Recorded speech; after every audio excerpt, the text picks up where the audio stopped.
In this video, I'm going to compare a TPU tube to a lightweight butyl tube. In the top right of the screen, you can see a link to my tubeless tyre playlist, and the bottom line from that list is I really haven't had much success in getting tubeless tyres to work reliably. For this reason, I've continued to use inner tubes, and until recently, I've been using these relatively lightweight butyl tubes.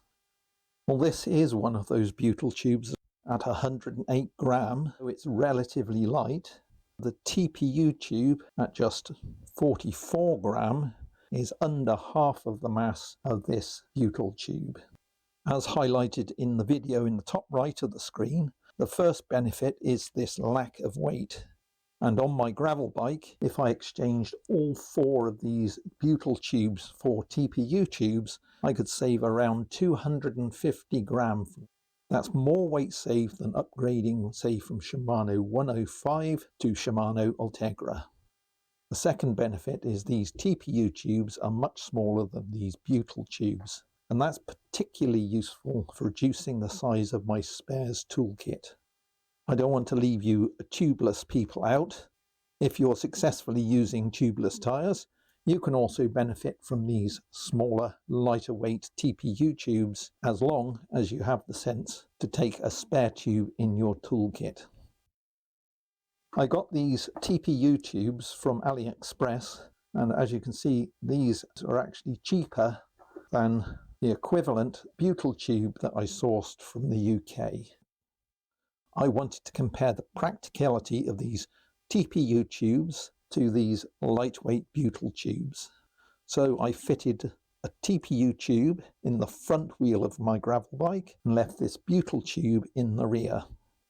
I pumped both up to around 50 psi, and I used them for a couple of weeks, over 400 kilometers, and that included some off-road riding.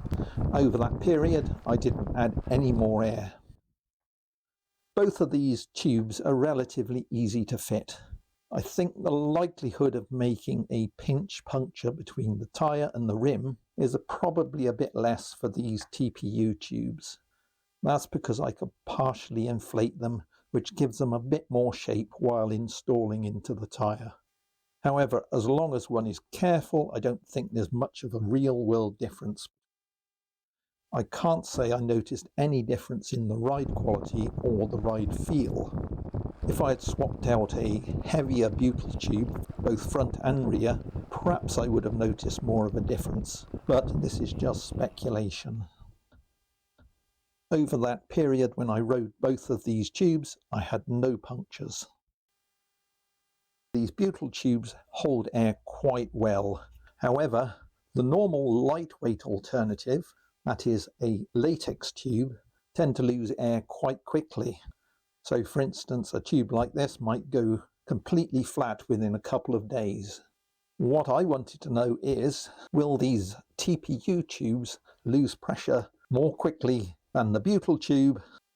So as I said, I had pumped these tubes up to around 50 psi front and rear, and I monitored the pressure over what turned out to be about 11 days. And here is a graph of the results. As you can see, the TPU tube only lost pressure at about the same rate as the butyl tube. Now a caveat here, this was at a starting pressure of 50 psi. However, I do have other data from higher pressures, which I'll publish in future videos.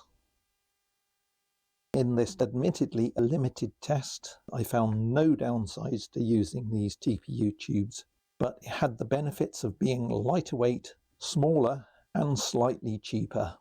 I have been using other TPU tubes like these in other bikes for a much longer period.